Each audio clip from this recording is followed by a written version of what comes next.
আসসালামু আলাইকুম। Sara Bangla Legal Chambers powered by Premier Bank Limited অনুষ্ঠানে আপনাদের সবাইকে আমন্ত্রণ জানাচ্ছি। কোভিড-19 এর এই বৈশ্বিক মহামারীতে আমরা যাদেরকে হারিয়েছি এবং ফ্রন্টলাইনারদের সবার প্রতি দোয়া, শ্রদ্ধা আর কৃতজ্ঞতা জানিয়ে শুরু করছি আমাদের আজকের অনুষ্ঠান। এই দুঃসময়ে বিজ্ঞ আইনজীবীদের চেম্বারে গিয়ে আইন সেবা নেওয়াটা আপনাদের অনেকের জন্যই এখনো সহজ নয়। আর সে কথা চিন্তা করেই আমাদের এই আয়োজন। আমরা আছি আপনাদের পাশে, আমরা আছি আপনাদের পরামর্শ দেওয়ার জন্য। প্রিয় দর্শক, আগামী 1 নভেম্বর থেকে শুরু হচ্ছে আয়কর মেলা।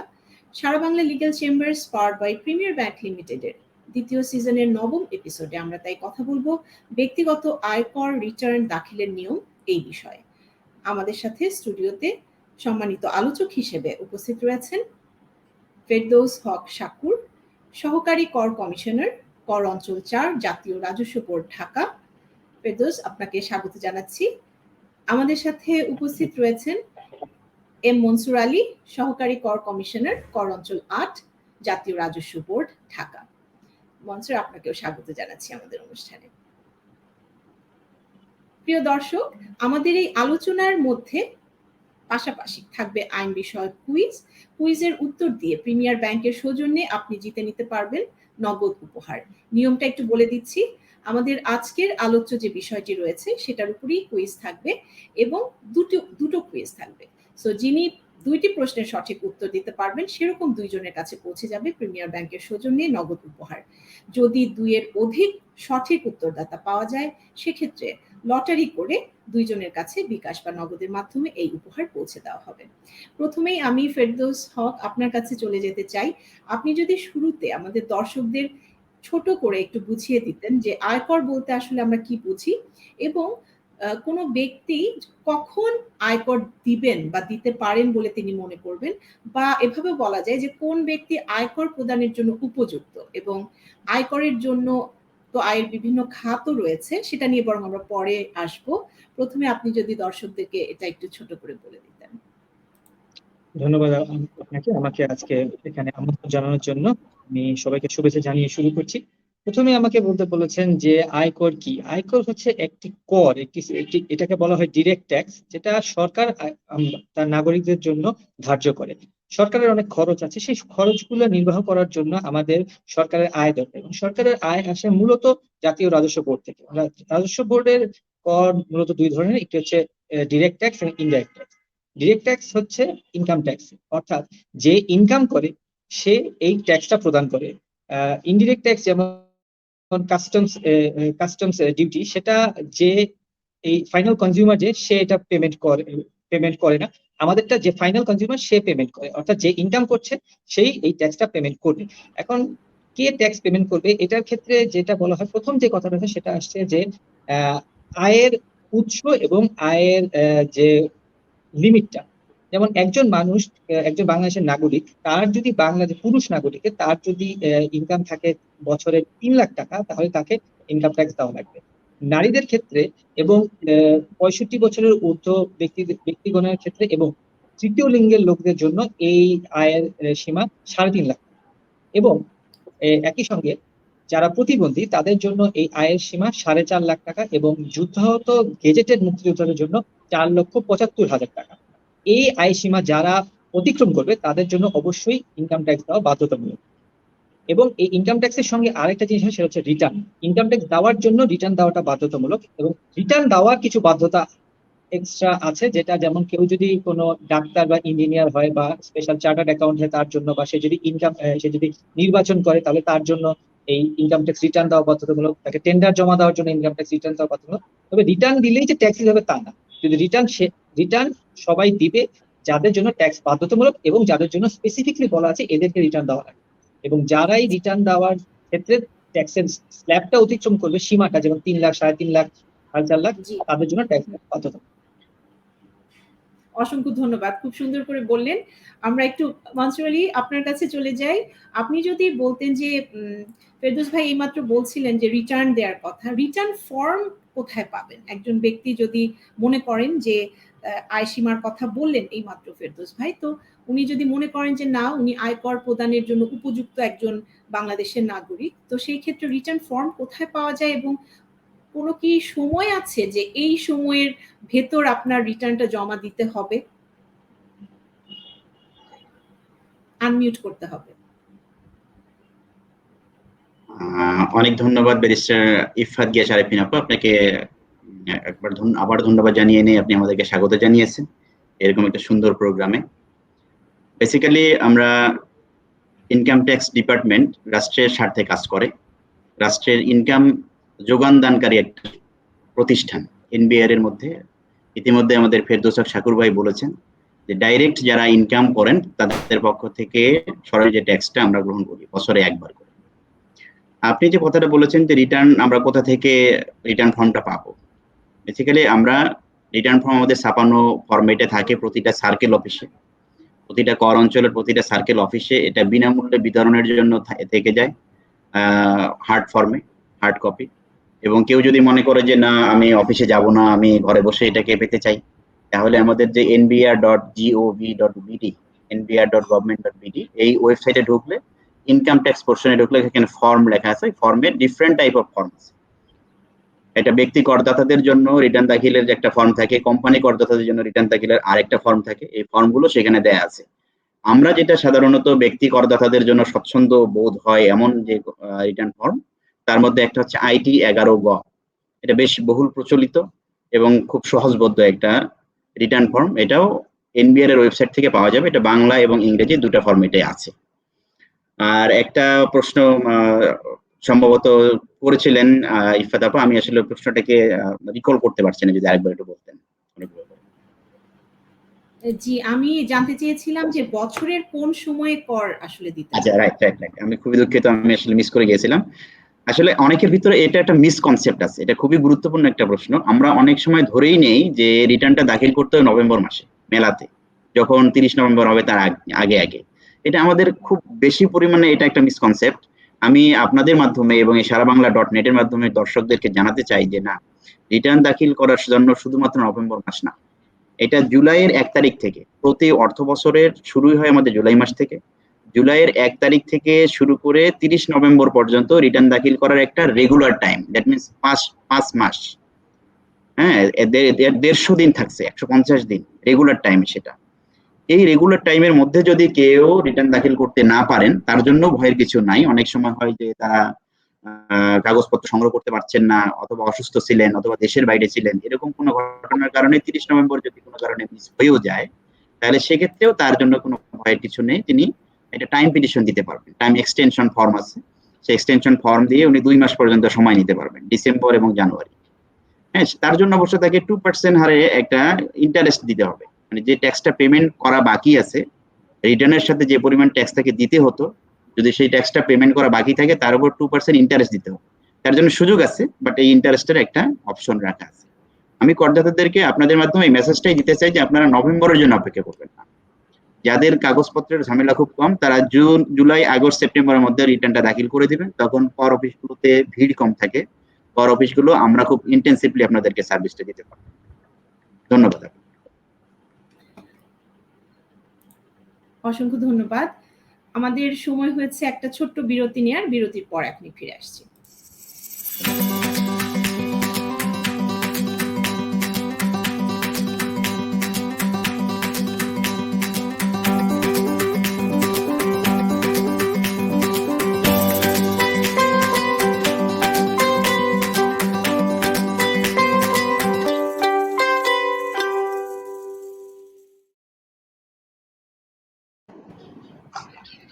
বিরতির পর আমরা আবার ফিরে এসেছি। আমাদের দর্শকদের জন্য একটা কুইজ ছিল, সেই কুইজটা আমি একটু শেয়ার করছি স্ক্রিনে আপনাদের সবার সাথে। প্রথম কুইজটি চলে যাচ্ছে দর্শকদের জন্য। কুইজ 1 হচ্ছে, কোনো ব্যক্তি করদাতার আয় বছরে 3000 টাকার বেশি হলে, মহিলা এবং 65 বছরের বা তদূর্ধ্ব বয়সের করদাতার আয় বছরে 3,50,000 টাকার বেশি হলে রিটার্ন দাখিল করতে হবে। ক সত্য, খ মিথ্যা। আপনাদেরকে বলতে হবে কোনটি সঠিক উত্তর, সত্য নাকি মিথ্যা। ক খ করে আপনারা সেটা বলতে পারেন। সেম কুইজটি আমি আপনাদের সুবিধার জন্য স্ক্রিনেও শেয়ার করছি। আপনারা দেখছেন যে স্ক্রিনেও এই কুইজটি চলে এসেছে। আপনাদের মধ্যে যারা সঠিক উত্তর দেবেন তাদের কাছে পৌঁছে যাবে প্রিমিয়ার ব্যাংক লিমিটেডের সৌজন্যে নগদ উপহার। আমাদের স্টুডিওতে একজন দর্শক উপস্থিত হয়েছেন, শম্পা নূর। আমি শম্পাকে ডেকে নিচ্ছি। শম্পার বোধহয় কিছু প্রশ্ন রয়েছে। শম্পা, আপনাকে স্বাগত জানাচ্ছি। ওয়ালাইকুম আসসালাম। জি, আপনার প্রশ্নটি আপনি ফেরদৌস ভাইয়ের কাছে আপনি প্রথম প্রশ্নটি করতে পারেন। জি, ধন্যবাদ। আমার প্রশ্নটি হলো, কর প্রণোদনা কি এবং কিভাবে আমরা এই কর প্রণোদনা পেতে পারি, মানে পাওয়া যেতে পারে? ধন্যবাদ শম্পা। এটা এক ধরনের ইনসেন্টিভ, ধরেন যেটা আমরা মানুষকে কর প্রদানের জন্য উৎসাহী করার জন্য যেগুলো দিয়ে থাকি। যেমন আমাদের কিছু কর অব্যাহতি আছে, কর অবকাশ আছে, এইগুলো দেওয়া হয় যাতে মানুষ ট্যাক্স দিতে আগ্রহী হয়। যেমন তারপর বিভিন্ন কোম্পানিকে তারপর বলা হয়, যেমন তারা যদি সিএসআর করে, সেই সিএসআর এর অর্থগুলো তাদেরকে বলা হয় যে এগুলো ট্যাক্সের আওতা থেকে মুক্ত হবে। এই ধরনের জিনিসগুলো, যে কর অব্যাহতি এবং অবকাশ, এই দুটো জিনিস মিলিয়ে হয় কর প্রণোদনা, যা মানুষকে ট্যাক্স দিতে উদ্বুদ্ধ করবে। বিভিন্ন ধরনের রেয়াত, বিভিন্ন ধরনের অবকাশ, ট্যাক্স হলিডে, ট্যাক্স এক্সেম্পশন, এগুলোকে বলা হয় কর প্রণোদনা। ধন্যবাদ। আপনার আর কোনো প্রশ্ন আছে শম্পা? ছিল আমার, যেটা হচ্ছে কোন ধরনের বিনিয়োগ বা দান কর রেয়াত পাওয়ার উপযুক্ত? আচ্ছা, বিনিয়োগ রেয়াত পাওয়ার জন্য এটা লিস্টটা অনেক বড়। তো এটা আপনি আমাদের পরিপত্রতে পেতে পারেন, সেটা আপনি আমাদের ওয়েবসাইট থেকে যে কোনো সময় ডাউনলোড করতে পারবেন। তবে তারপর যদি আমি বলি যে কোন ধরনের বিনিয়োগ বা দানগুলোর কথা কি বলে, তাহলে আমি বলতে হবে দানের ক্ষেত্রে যে জাতির জনক বঙ্গবন্ধু শেখ মুজিবুর রহমানের স্মৃতি রক্ষার্থে নিয়োজিত জাতীয় পর্যায়ের প্রতিষ্ঠানগুলো, তারপর জাতীয় রাজস্ব বোর্ড কর্তৃক অনুমোদিত দাতব্য হসপিটাল, তারপর প্রতিবন্ধীদের কল্যাণে স্থাপিত প্রতিষ্ঠান যেটা জাতীয় রাজস্ব বোর্ড কর্তৃক অনুমোদিত, তারপর Aga Khan Development Network, Hasania Cancer Hospital, ICDDRB, CRT Savar, এই সকল প্রতিষ্ঠানে দান করলে সেগুলো অবশ্যই কর বিনিয়োগ পাওয়ার যোগ্য। এবং এটা পুরোপুরি যে লিস্টটা, সেটা আপনি কোনো পরিপত্রতে পাবেন, যেটা আমাদের ওয়েবসাইটে সবসময় অ্যাভেলেবল আছে, এবং আপনি যে কোনো কর অঞ্চলে কোনো অফিসে যোগাযোগ পেতে পারেন।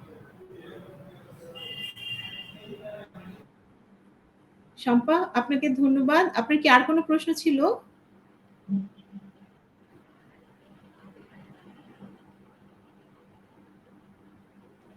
আচ্ছা, আমার মনে হয় শম্পার এন্ডের কিছুটা সমস্যা হচ্ছে নেটওয়ার্কের।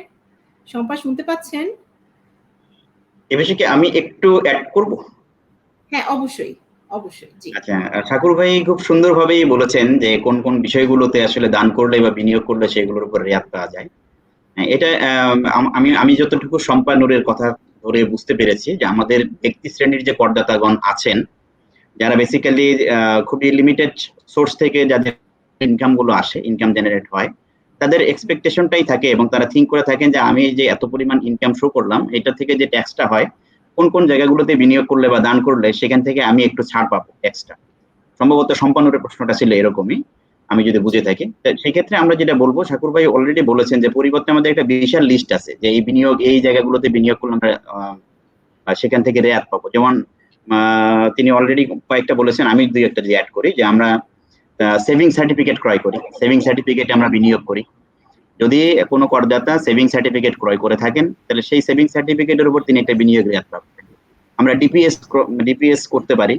ডিপিএস এ বছরে সর্বোচ্চ 60,000 টাকা পর্যন্ত মানে এটার উপর রেয়াত পাওয়া যাবে।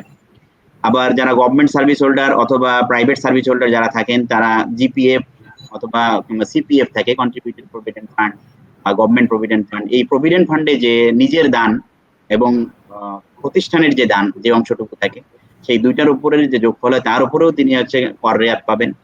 জীবন বীমা প্রিমিয়ামে যদি কেউ ইনভেস্ট করে, জীবন বীমা প্রিমিয়ামে যে মান্থলি যে পলিসি ভ্যালুর এগেইনস্টে যে প্রিমিয়াম দান দেয়, সেটা 12 মাসে যে পরিমাণ প্রিমিয়াম হয় তার উপরে একটা পাবে। তবে এটা একটা লিমিট আছে। ধরেন একজন করদাতার টোটাল যে ইনকাম হলো, টোটাল ট্যাক্সেবল ইনকাম, করযোগ্য যে আয়, সেই করযোগ্য আয়ের 25% অথবা এই যে এতগুলো বিনিয়োগ এবং দানের কথা অলরেডি শাকুর ভাই যেগুলো বলছেন, এই বিনিয়োগ এবং দান, অ্যাকচুয়াল যে বিনিয়োগ, অ্যাকচুয়াল যে ইনভেস্টমেন্ট, এই ইনভেস্টমেন্ট এবং টোটাল ট্যাক্সেবল ইনকামের 25%। এই দুইটার মধ্যে যেটা কম সেইটার উপরে 15% তিনি কর রেয়াত পাবেন। হ্যাঁ, এটা একটা ক্যালকুলেটিভ বিষয়। আসলে আসলে ট্যাক্স বিষয়টা হচ্ছে অ্যাকাউন্টিং, বেসিক্যালি অ্যাকাউন্টিং প্লাস হচ্ছে ল। ইটস ওয়ান কাইন্ড অফ আর্টও বটে, যেটা আসলে একটা জানতে হয় যে কোনটা থেকে কোথা থেকে কিভাবে কি করতে হবে। তো হিসাবটা একটু জটিল। যেমন তার টোটাল করযোগ্য আয়ের 25% অথবা অ্যাকচুয়াল বিনিয়োগ, এর মধ্যে যেটা কম সেটার উপর 15% হারে তিনি রেয়াত পাবেন, আর যেটা কর হবে সেখান থেকে তিনি এটা মাইনাস। এটাকে আমি একটু ইনক্লুড করার ছিল। ধন্যবাদ শাকুর ভাইকে। অসংখ্য ধন্যবাদ শম্পা, আপনাকে ধন্যবাদ।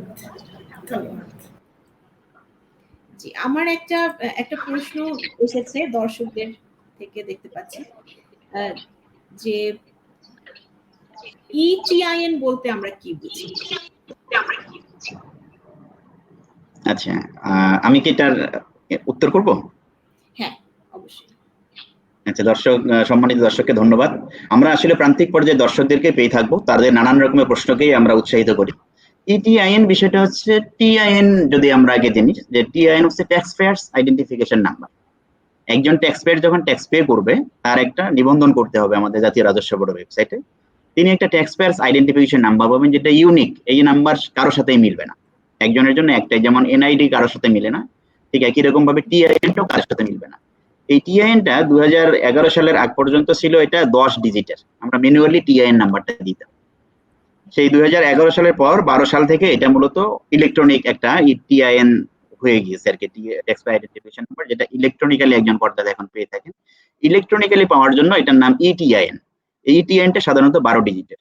কোন একজন করদাতা যদি নতুন ভাবে নিজেকে নিবন্ধিত করতে চান ট্যাক্স পেয়ার হিসেবে, তিনি nbr.gov.bd, যেটা অলরেডি বলেছি, সেখানে গিয়ে ইনকাম ট্যাক্স যে অপশনটা আছে সেখানে ক্লিক করলে তিনি ইটিআইএন সার্ভারে চলে যেতে পারবেন। হ্যাঁ, ইটিআইএন secure.incometax.gov.bd, এইটাতে আপনার সরাসরি চলে যাবে। সেখানে গেলে তিনি তার এনআইডি নাম্বার দিয়ে, এনআইডি দিয়ে ঢুকলে তিনি তার ইনফরমেশনটা দেখতে পাবেন। সেখানে কিছু মোবাইল নাম্বার দিতে হবে, বাবা মার নাম, নতুন করে ঠিকানা, এগুলো একটু স্পেলিং ভালোভাবে দেখে সাবমিট করলে ওনার মোবাইলে একটা ওটিপি আসবে। ওটিপিটা সাবমিট করে দিলে উনি একটা ইটিআইএন পেয়ে যাবেন। খুবই ইজি সিস্টেম। ভিএটির ক্ষেত্রে যেটা হয়, ভ্যাট যারা বিজনেস আইডেন্টিফিকেশন নাম্বার করার জন্য, বিন নাম্বার করার জন্য, তাদের অনেক কঠিন প্রসেসের মধ্যে যেতে হয়। কিন্তু ট্যাক্স পেয়ার আইডেন্টিফিকেশন নাম্বার পাওয়ার জন্য এত কঠিন প্রসেসে যেতে হবে না। একজন করদাতা ইজিলি এটা পাবেন, এবং এই সার্ভিসটা ফ্রি সার্ভিস। এটা একজন করদাতা যে কোনো ট্যাক্স অফিসে গিয়ে এটা নিতে পারবেন। উনি সেই সার্কেলের করদাতা হতে চান বা না চান, নো ম্যাটার। যেমন কেউ একজন ঢাকায় আছেন, আমার সেগুনবাগিচায়, উনি যদি এসে বলেন আমি ময়মনসিংহ আমার বাড়ি, আমি ময়মনসিংহ আমার ট্যাক্স দিতে চাই, আমরা এখান থেকে তাকে করে দিব ফ্রি। হ্যাঁ, এটা একটা ফ্রি অফ কস্ট সার্ভিস। ধন্যবাদ। অসংখ্য ধন্যবাদ। সময় হলো আমাদের আরেকটি বিরতি নেওয়ার। একটা ছোট্ট বিরতির পর এখনই ফিরে আসছি।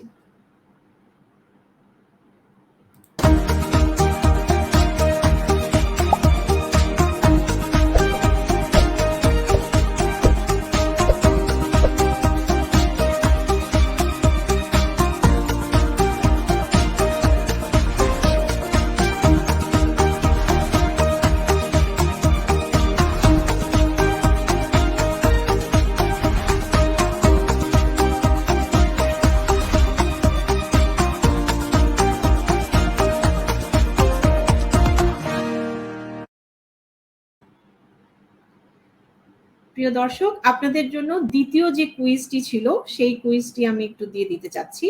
আমাদের দ্বিতীয় কুইজটি আমি শেয়ার করছি স্ক্রিনে। এই মাত্র আমাদের সম্মানিত আলোচক এই বিষয়ে কথা বলেছেন। প্রশ্নটি সেটি যে ইটিআইএন কি?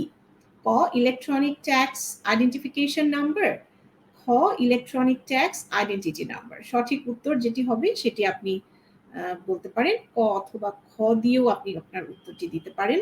আপনাদের সুবিধার জন্য এই দ্বিতীয় কুইজটি আমরা শেয়ার করছি, আমাদের স্ক্রলেও চলে যাচ্ছে, আপনারা দেখতে পাচ্ছেন। আপনাদের ভেতর থেকে যারা এই দুইটি কুইজের সঠিক উত্তর দিতে পারবেন তাদের কাছে পৌঁছে যাবে প্রিমিয়ার ব্যাংক লিমিটেডের সৌজন্যে নগদ উপহার। তবে 2-এর বেশি যদি দর্শক সঠিক উত্তর দিয়ে দেন তাহলে কিন্তু যেটা হবে, আমরা লটারি করব, লটারির মাধ্যমে আপনাদের যে কোনো একজনের কাছে সেটা পৌঁছে যাবে। আচ্ছা, আমাদের এখন যে বিষয়টা নিয়ে আসলে কথা বলতে চাই, যেহেতু আমাদের আয়কর মেলা চলে এসেছে, কিন্তু আমাদের আলোচকরা কিন্তু বলেছেন যে এটা কিন্তু আপনার জুলাইয়ের 1 তারিখ থেকে, যেহেতু আমাদের অর্থ বছরটা শেষ হয় জুনের 30 তারিখ, সো জুলাইয়ের 1 তারিখ থেকেই কিন্তু আপনারা ট্যাক্স পে করতে পারেন। এবং আমি যদি ভুল না করে থাকি যে এরকম একটা বোধহয় কথা আছে যে মনে করেন যে আমার ট্যাক্স বছরে আসলো সে ফর এক্সাম্পল কি বলবো 40,000 টাকা, তো সেখানে এরকম কি রয়েছে যে কোনো একটা রেশিও আমাকে ওই 1 বছরের মধ্যেই পে করতে হবে, 2/4 বা 3/4 এরকম কি কিছু নিয়ম রয়েছে, নাকি আমার একবারে বছর শেষ করেও এই ট্যাক্সটা দেওয়া যেতে পারে? ফেরদৌস ভাই। হ্যালো, জি ফেরদৌস ভাই, শুনতে পাচ্ছেন?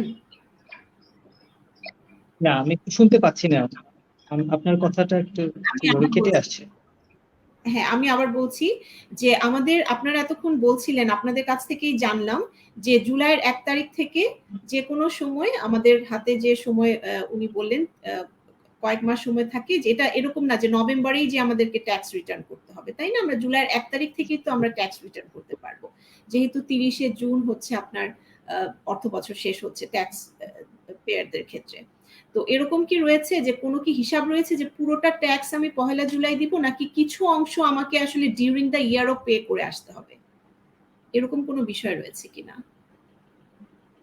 যাদের যে সকল করদাতার ইনকাম 4 লাখ টাকার বেশি তাদের ক্ষেত্রে অ্যাডভান্স ট্যাক্স দেওয়ার এই বাধ্যবাধকতা রয়েছে। তাদের ক্ষেত্রে এক্ষেত্রে আমরা 4টা কিস্তিতে করদাতাদেরকে চিঠি দিয়ে থাকি। আমরা সেপ্টেম্বর মাসে দিই, তারপর আমরা এরপরে প্রতি 3 মাস পর পর আমরা এই চিঠিটা দিয়ে থাকি করদাতাদেরকে। তারা যদি যে পরিমাণ তাদের তাদের ট্যাক্সেবল ইনকামের যে প্রিভিয়াস ইয়ারে 4 লাখ টাকার বেশি হয় তাহলে তাদের জন্য এই অগ্রিম ট্যাক্স দেওয়াটা বাধ্যতামূলক। এবং পরবর্তীতে তারা এই জিনিসটা তারা এই ক্রেডিটটা তারা নিতে পারবেন, পরবর্তীতে রিটার্ন দেওয়ার সময় তারা এটা দেখাতে পারবেন যে তারা এই ট্যাক্সটা তারা আগেই পে করেছে। এটা হচ্ছে সবসময় যাতে সরকারের কাছে প্রতি একবারে ট্যাক্স না আসে, বিভিন্ন সময়ে প্রতি বছরই যাতে একটা ফ্লো থাকে, এই জন্য এই ব্যবস্থাটা করা হয়েছে।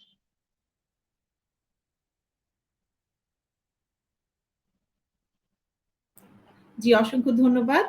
আমরা যেহেতু যেটা বলছিলাম যে আয়কর মেলাও চলে এসেছে, অনেকেই আসলে অপেক্ষা করে থাকেন, কারণ পরিবারে দেখা যায় যে বিভিন্ন সদস্য বিভিন্ন কর অঞ্চলের অন্তর্ভুক্ত থাকায় অনেকেই প্রেফার করেন, যেটা কিন্তু একটা বিশাল সুবিধা যে একটা জায়গায় যে সব ফ্যামিলি মেম্বাররাই আসলে তাদের ট্যাক্সটা পে করতে পারছেন।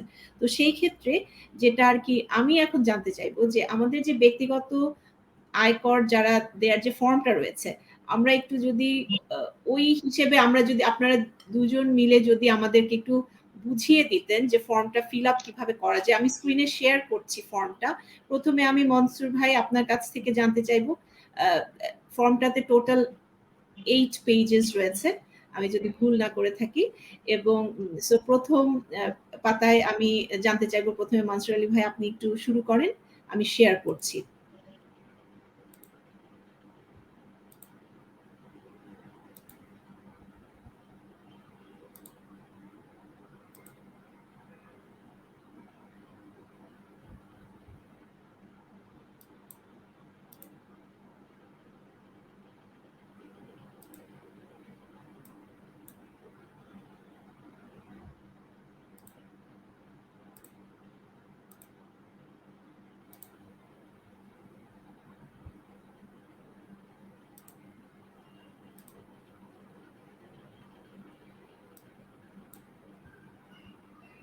জি, এখন কি দেখা যাচ্ছে ফর্মটা স্ক্রিনে?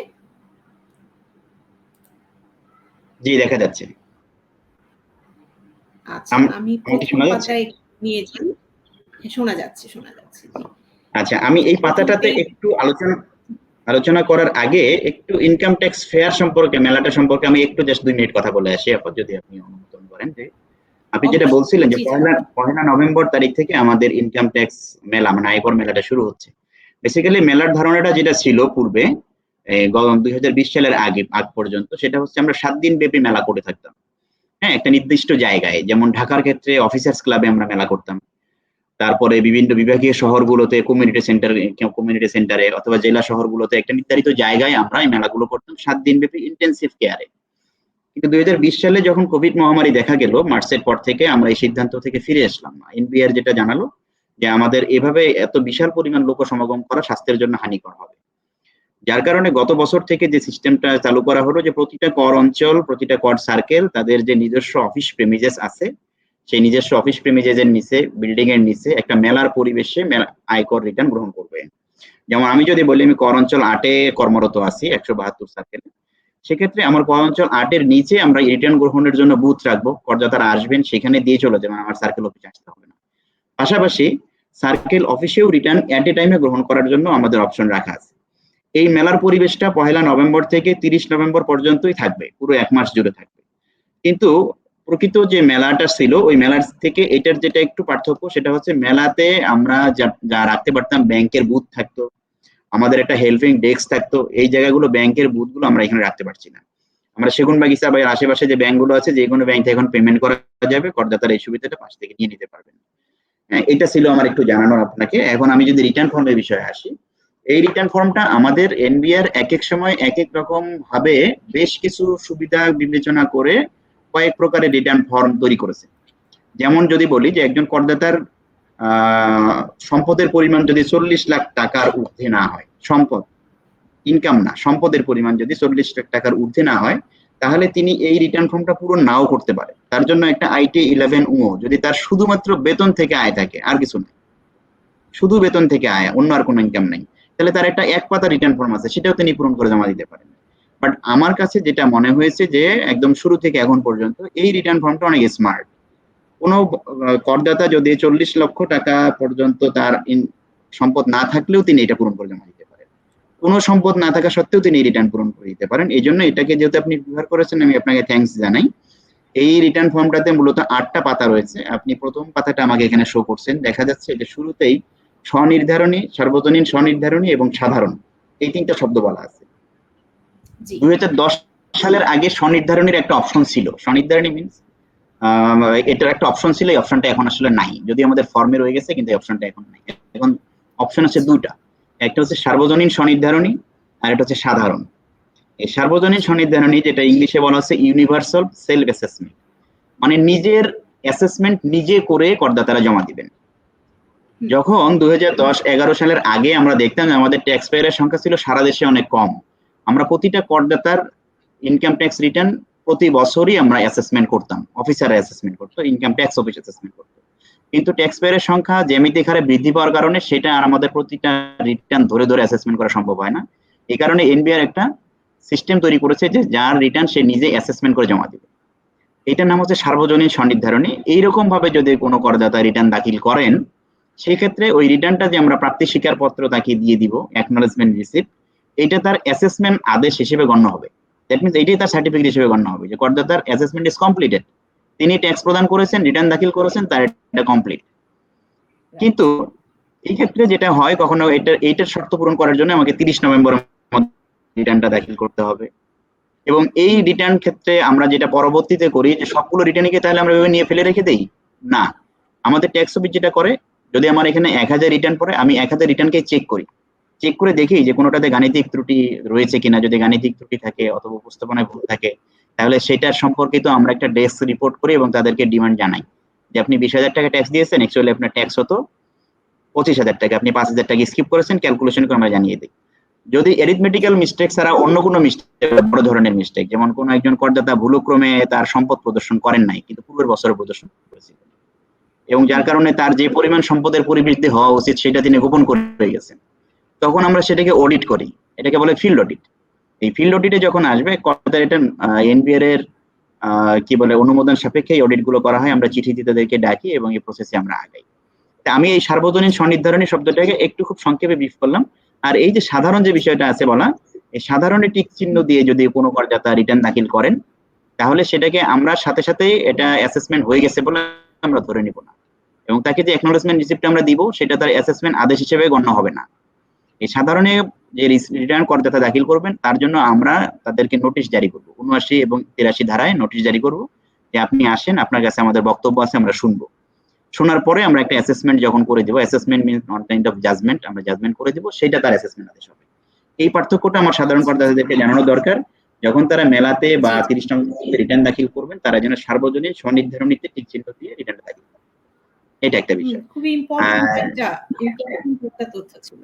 জি রাইট, এটা একটা ইনফরমেশন জানানো আমার দরকার ছিল।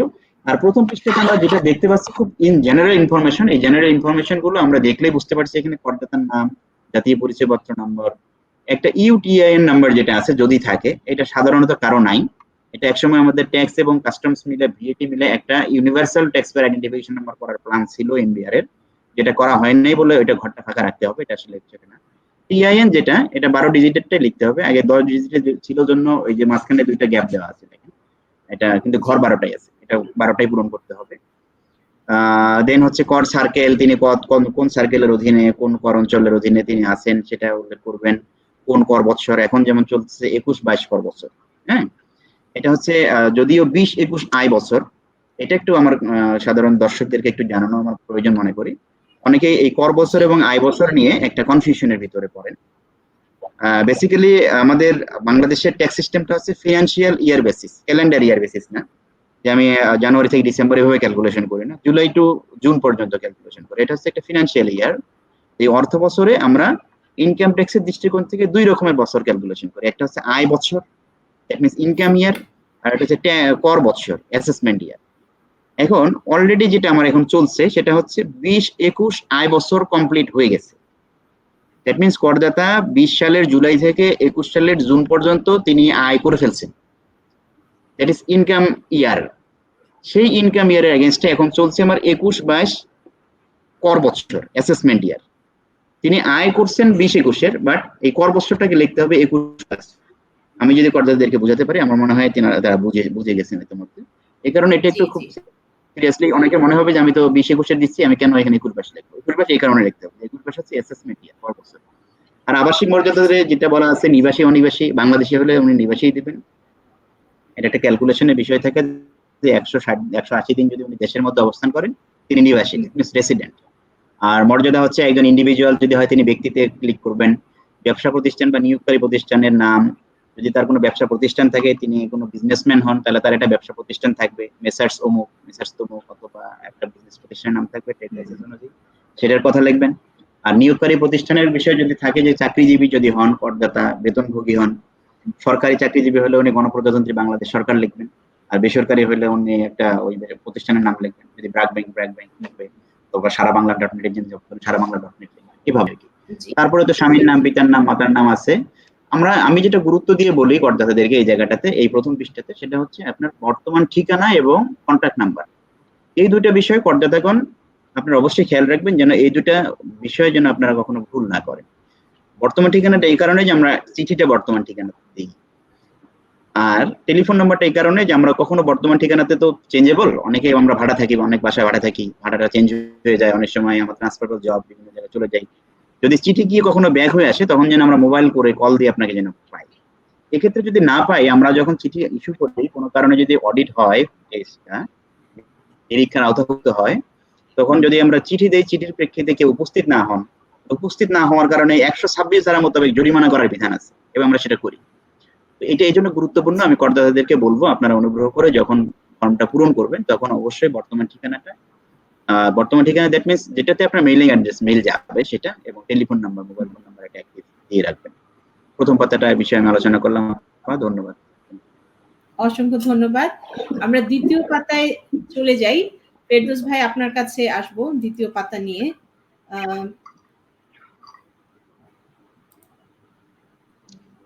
ধন্যবাদ আপনাকে। দ্বিতীয় পাতাটা হচ্ছে একটি খুব ইম্পর্টেন্ট একটা পাতা, কারণ এখানে আপনার সব আয়গুলো খাত অনুসারে লেখা থাকবে। আপনি দ্বিতীয় পাতা প্রথম থেকে দেখেন যে তারিখ হবে যেটা হচ্ছে বিগত বছরের 30 জুন পর্যন্ত। আমাদের ইনকাম ইয়ারটা হয় 1 জুলাই থেকে পরবর্তী বছর 30 জুন পর্যন্ত। আপনি সেই তারিখটা লিখবেন, এবং পরবর্তীতে আপনি আপনার খাত অনুসারে দেখবেন যে এখানে অনেকগুলো ক্রমিক নম্বর অনুসারে দেওয়া আছে। তা আপনি আপনার যেখানে যেখানে আপনার আয় আছে সেই অনুসারে আপনি আপনার ইনকাম গুলো এখানে লিখবেন। যেমন আপনার বেতন, যদি আপনি একজন চাকরিজীবী হন, তাহলে আপনার বেতনের কিছু কিছু অংশ এটা কর মুক্ত এবং কিছু কিছু অংশ করযোগ্য। যেটা আপনি দেখবেন যে পরবর্তী পৃষ্ঠা, যেটা তৃতীয় পৃষ্ঠা আছে, সেটার মধ্যে হচ্ছে তফসিল 1 বেতনাদি। সেখানে আপনি উল্লেখ করবেন যে কোন কোন বেতনগুলো আপনার কোন কোন খাতে আপনার বেতন আছে, এবং সেখানে পরিমাণ কত, সেখানে অব্যাহতি প্রাপ্ত অংশ কত, এবং নিট করযোগ্য আয় কত।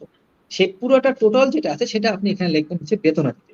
তারপর হচ্ছে নিরাপত্তা জামানতের সুদ, এটা হচ্ছে বিভিন্ন গভর্নমেন্ট সিকিউরিটিজ বা ধরেন বিভিন্ন সঞ্চয়পত্র, এগুলো এইটার মধ্যে আসতে পারে।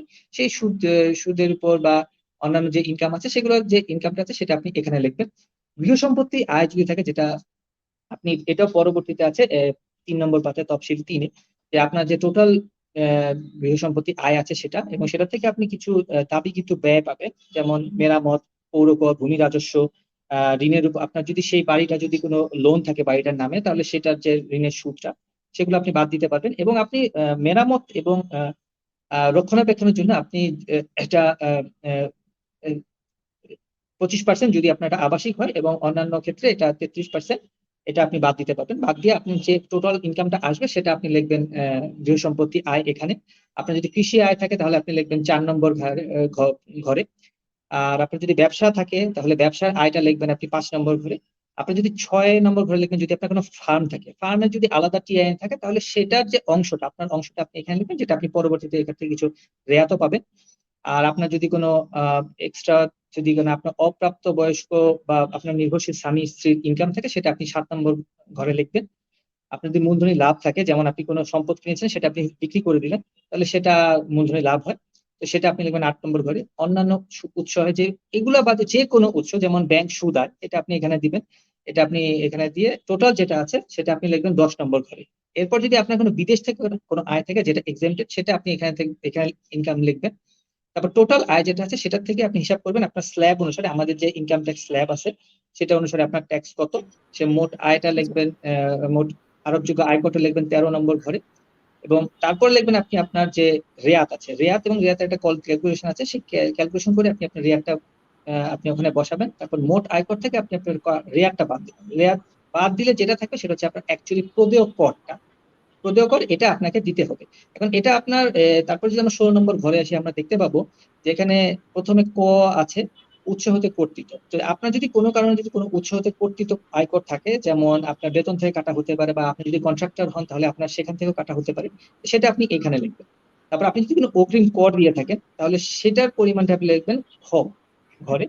আর এরপরে যে অংশটা থাকে সেই অংশটা হচ্ছে যে যতটুকু আপনার আপনার যে টোটাল যে ট্যাক্স আপনার উপর আরোপযোগ্য, সেটা থেকে আপনার উৎসে হতে কর্তৃত্ব ট্যাক্স এবং আপনার 64 ধারা অনুসারে, অর্থাৎ অগ্রিম ট্যাক্স যদি বাদ যায় যে অংশ থাকে, সেই অংশটা আপনাকে এখানে লিখতে হবে। এবং এই টাকাটা আপনি চালান অথবা পে অর্ডারের মাধ্যমে সরকারি কোষাগারে জমা দিবেন। আপনি এটা এখন বর্তমানে আপনি চালানের মাধ্যমে বিভিন্ন ব্যাংক থেকে আপনি দিতে পারেন, অথবা আপনি এটা আপনি যদি চান আপনি অন্যান্য বাণিজ্যিক ব্যাংক থেকে আপনি পে অর্ডার করে তারপর সংশ্লিষ্ট উপকর কমিশনার সার্কেলের নাম উল্লেখ করে আপনি পে অর্ডার করে সেটা আপনি জমা দিতে পারেন। এবং এরপর যদি আপনার যদি কোনো মানে বেশি থাকে, প্রত্যাপন যোগ্য করের সমন্বয়, যদি ধরেন আপনার বেশি কাটা থাকে কিন্তু আপনার ট্যাক্স আসছে কম, সেই অংশটা আপনি এখানে লিখবেন। এরপর আপনি এখন দেখবেন যে কর অব্যাহতিপ্রাপ্ত করমুক্ত আয়ের পরিমাণ, এটা আপনি এখানে লিখবেন যদি আপনার কোনো কর অব্যাহতিপ্রাপ্ত আয় থাকে, যেমন বেতনের কিছু অংশ থাকে, বা যদি আপনার কোনো করমুক্ত আয় থাকে সেটা লিখবেন। আর 19 নম্বর ঘরে লিখবেন যে আপনার পূর্ববর্তী বছরে প্রদত্ত আয়কর, অর্থাৎ গত বছরে কত টাকা আয়কর প্রদান করেছিলেন সেটা আপনি এখানে লিখবেন। তারপরে আপনি আপনার নাম লিখবেন, আপনার পিতার নাম লিখবেন, আপনার স্থান এবং তারিখ দিয়ে আপনি আপনার স্বাক্ষরটা করবেন। এটা হচ্ছে দ্বিতীয় পাতার বিবরণটা। জি, অসংখ্য ধন্যবাদ। খুব সুন্দর করে আপনারা দুইজন প্রথম 2 পাতার বিস্তারিত বিবরণ দিলেন। মনসুর ভাই, আপনি কি কিছু অ্যাড করতে চান এই দ্বিতীয় পাতায় কোনো কিছু? হ্যাঁ জি প্লিজ। ঠাকুর ভাই খুব সংক্ষিপ্ত ভাবে এত সুন্দরভাবে উপস্থাপন করেছেন যে আমি মোহিত। বিষয়টা হচ্ছে কি যে ইনকাম ট্যাক্সের এই পাতাটাই আসলে খুব গুরুত্বপূর্ণ। হ্যাঁ, দুইটা জায়গা, একটা হচ্ছে ইনকামের এই এই পৃষ্ঠা, মানে দ্বিতীয় পৃষ্ঠাটা, এবং এর 5 নাম্বার এবং 6 নাম্বার পৃষ্ঠা, এই 3টে পৃষ্ঠাই মূলত বেসিক্যালি গুরুত্বপূর্ণ। এবং এই 2 নাম্বার পৃষ্ঠা থেকে প্রচুর জিনিসপত্র আছে। হ্যাঁ, এখানে উনি এত দ্রুত সবগুলোকে বলে দিয়েছেন যে খুবই, আমি জাস্ট কি বলবো যে এত দ্রুত হয়তো আমি নিজে বলতে পারতাম না আর কি। তবে একটা দুইটা বিষয় আমার মনে হয় আমার সাধারণ দর্শক যারা আছেন তাদেরকে আমার একটু জানানো দরকার, যে এই স্যালারি যেটা 1 নম্বরে যেটা বলা আছে, এটা শুধুমাত্র কিন্তু এইটুকু শুধু দেখলেই হবে না। ইনকাম ট্যাক্স রিটার্নের একটার সাথে আরেকটার কানেকশন আছে, একটা পৃষ্ঠার সাথে আরেকটা পৃষ্ঠার কানেকশন আছে। এই 1 নাম্বার পয়েন্টের সাথে তফসিল 1 প্রযোজ্য, যেটা হচ্ছে আপনার 3 নাম্বার পৃষ্ঠা আমরা পাবো। সেখানে কোন অংশটুকু বেতন থেকে করযোগ্য, কোন অংশটুকু করযোগ্য নয়, সেটা এটা আমি যে 3 নম্বর পৃষ্ঠাটা একটু দেখাই, 3 নম্বর পৃষ্ঠাটা এই যে দেখা যাচ্ছে যে বেতন ও ভাতা থেকে দেখেন এখানে তালিকা আছে মূল বেতন, বিশেষ বেতন, মহার্ঘ ভাতা, যাতায়াত ভাতা, বাড়ি ভাড়া ভাতা। এটা সেকেন্ড যে কলামটা আছে সেখানে বলা আছে আয়ের পরিমাণ, আর থার্ড হচ্ছে অব্যাহতপ্রাপ্ত আয়ের পরিমাণ, আর এই ফোর্থ কলামটা হচ্ছে নিট করযোগ্য আয়। একটা ছক কিন্তু এখানে দিয়ে দেওয়া আছে ইনবিল্ড। একজন লেমেন করদাতা যিনি প্রথমবার আমাদের রিটার্ন দাখিল করছেন তিনিও এই ফর্মটা শুধুমাত্র একটু মনোযোগ দিয়ে দেখলেই তিনি পূরণ করে জমা দিতে পারবেন। যেমন কোনো করদাতার মূল বেতন যদি 20,000 টাকা করে হয়, তিনি প্রথম ঘরটাতে 20,000 গুণন 12 2,40,000 টাকা লিখবেন। এই 2,40,000 টাকায় কিন্তু তার অব্যাহতিপ্রাপ্ত না, এই টোটালটাই নিট করযোগ্য আয়। সুতরাং এটা 3 নাম্বার ঘরে চলে যাবে, কলাম 3 এ চলে যাবে, নিট করযোগ্য, অব্যাহতি পাবে না। আবার যদি বাড়ি ভাড়া ভাতা আমরা দেখি, বাড়ি ভাড়া ভাতা একজন করদাতার মোট যে মূল বেতন আছে সেই মূল বেতনের 50% অথবা প্রতি মাসে 30,000 টাকা, এটার যোগফল, এই দুইটার মধ্যে যেটা কম ততটুকু তিনি অব্যাহতি পাবেন, অব্যাহতিপ্রাপ্ত হবেন। এই কথাগুলো এখন কঠিন মনে হবে, কারণ যারা প্রথম শুনছেন তাদের কাছে এটা কঠিন মনে হবে, এভাবে আসলে বলে মনে রাখানো সম্ভব না। তবে আমাদের রিটার্ন ফর্ম পূরণের নির্দেশিকা আছে এনবিআর এর, সেটা ওয়েবসাইটে দেওয়া আছে, রিটার্ন ফর্ম পূরণের নির্দেশিকা। এই নির্দেশিকাতে খুব ডিটেলস সুন্দরভাবে দেওয়া আছে, উদাহরণ সহ দেওয়া আছে, এখানে করদাতা কিভাবে কতটুকু কোন অংশটুকু তার করযোগ্য হবে অকরযোগ্য হবে সেটা বলা আছে। যেমন যাতায়াত ভাতা একজন বেসরকারি প্রতিষ্ঠানের একজন কর্মচারী যদি যাতায়াত ভাতা পান তাহলে 30,000 টাকা পর্যন্ত তিনি অব্যাহতিপ্রাপ্ত আয়, 30,000 টাকার ঊর্ধ্বে যতটুকু হবে ততটুকু তার নিট করযোগ্য আয় চলে যাবে।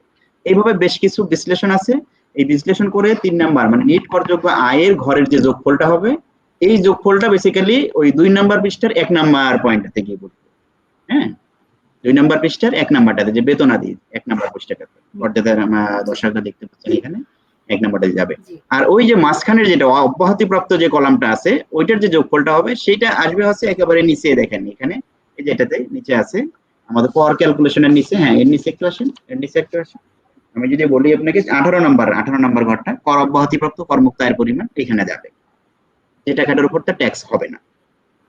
এটাকে একটু আমার জানানো দরকার ছিল। আর একটা বিষয় আমি যদি একটু করদাতাদেরকে বলি যে পরবর্তীতে আমরা সাধারণত বেতনভোগী করদাতা যাদেরকে আমরা ফেস করি তাদের সাধারণত এই বেতন থেকে ইনকাম থাকে, পাশাপাশি সবারই ব্যাংক অ্যাকাউন্ট আছে। এখন ব্যাংক অ্যাকাউন্টে একটা ইন্টারেস্ট পান, সেই ইন্টারেস্টটা থাকে, ইন্টারেস্টটা অন্যান্য সূত্রের আয় হিসেবে দেখাতে হয় 9 নাম্বার কলামটাতে, এটা একটা গুরুত্বপূর্ণ বিষয়। আর যে করদাতাদের মূলত বাড়ি আছে, ঠাকুর ভাই অলরেডি বলেছেন, বাড়ি ভাড়া যতটুকু তিনি পাবেন তার পুরোটা কিন্তু তার করযোগ্য আয় না। সেটা ক্যালকুলেশনের জন্য আমরা আবার এই যে 3য় পৃষ্ঠাতে তফসিল 2 আমরা গেলে আমরা দেখতে পাবো, 3য় পৃষ্ঠাতে তফসিল 2 দেখেন এই জায়গাটাতে, হ্যাঁ গৃহ সম্পত্তির আয়ের বিবরণ, সেখানে ভাড়া বাবদ তার বার্ষিক আয় কত, মানে তিনি কত টাকা পেয়েছেন অ্যাকচুয়ালি সেটা এখানে লিখতে হবে। এতে হচ্ছে তার ব্যয়, তিনি ব্যয় কিছু পাবেন, ব্যয় একটা বাড়ি মেনটেন করতে গেলে তো তার ব্যয় হয়। সুতরাং যতটুকু তিনি ভাড়া আয় হচ্ছে তার পুরোটা কিন্তু তার আয় না, ট্যাক্সেবল ইনকাম না।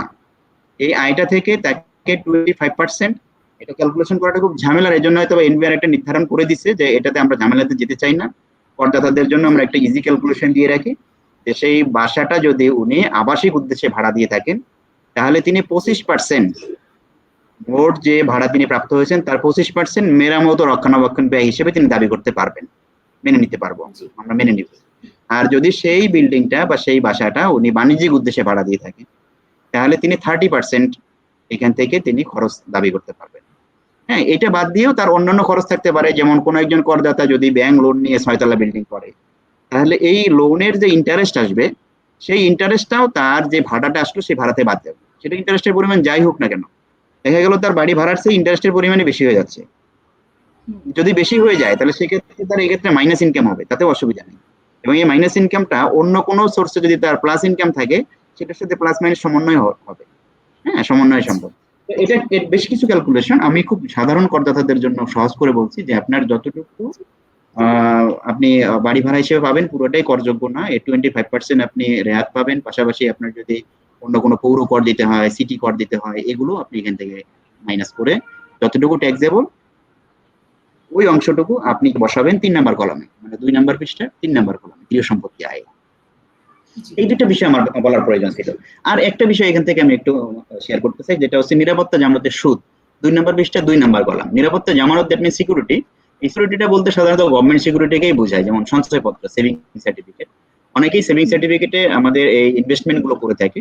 এই সেভিং সার্টিফিকেটের যে সুদগুলো হয়, এই সুদটা হচ্ছে 82C ধারা মোতাবেক এটা ফাইনাল সেটেলমেন্ট।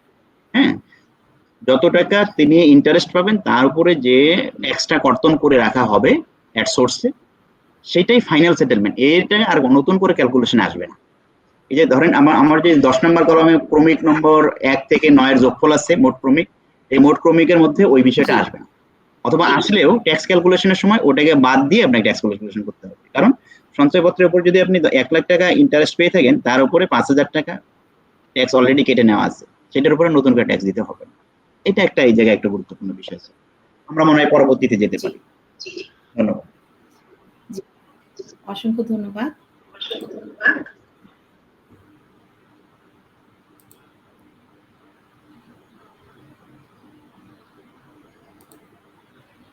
আমরা পরবর্তী যে পাতাগুলো রয়েছিল, হ্যাঁ, সেগুলো আমরা দেখব আবার। কিন্তু আমাদের সাথে একজন দর্শক রয়েছেন, ফারহানা চৌধুরী।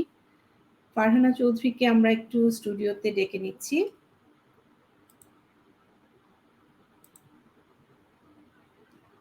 ফারহানা, আসসালামু আলাইকুম।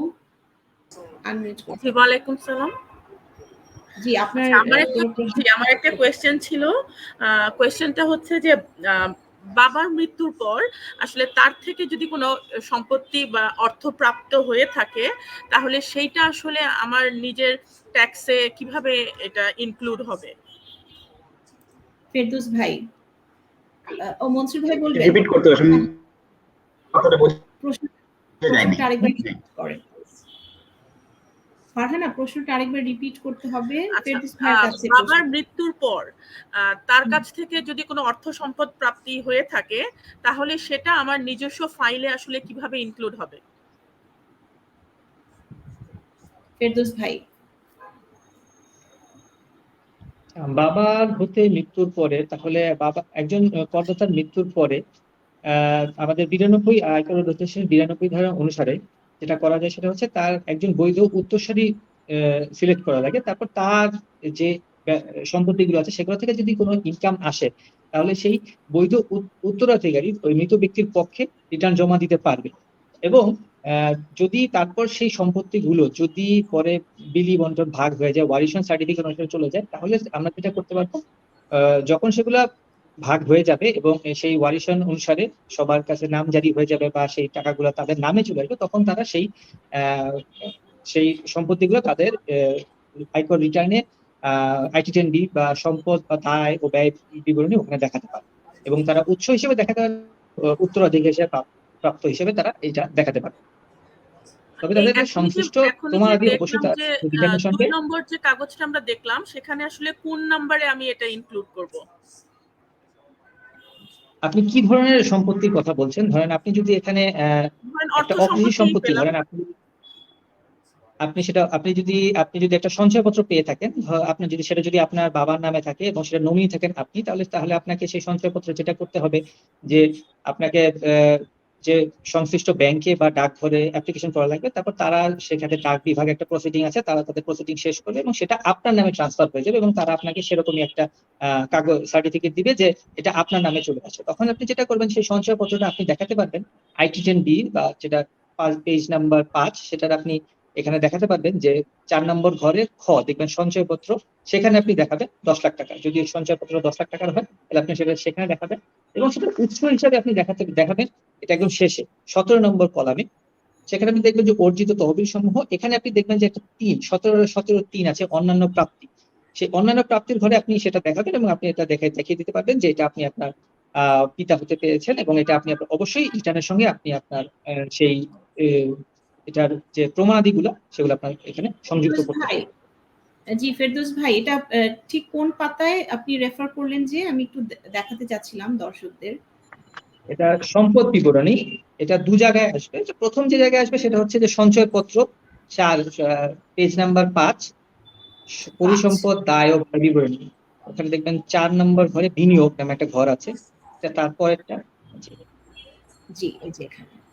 জি, এখানে দেখবেন যে আপনি ধরনের সঞ্চয়পত্রটা আপনি কোথায় দেখাবেন, যে দেখবেন 4 খ তে এটা ক্লিয়ারলি লেখা আছে সঞ্চয়পত্র ইউনিট সার্টিফিকেট বন্ড। আপনি এখানে লিখবেন যে সঞ্চয়পত্রের অ্যামাউন্টটা, এবং এটা হচ্ছে আপনার, যেহেতু আপনার নামে এসে পড়েছে যখন আপনার নামে এটা ট্রান্সফার হয়ে যাবে তখন আপনি আপনার রিটার্নে দেখাতে পারবেন, এবং তার পরবর্তীতে এটা উৎস হিসেবে আপনি এটা উৎস কোথা থেকে আসলো সেটা আপনার দেখাতে হবে আরেক জায়গাতে, সেটা আপনি দেখাবেন 17 নম্বর কলামে। আপনি একটু যদি নিচে যান তাহলে দেখতে পাবেন 17 নম্বর কলাম,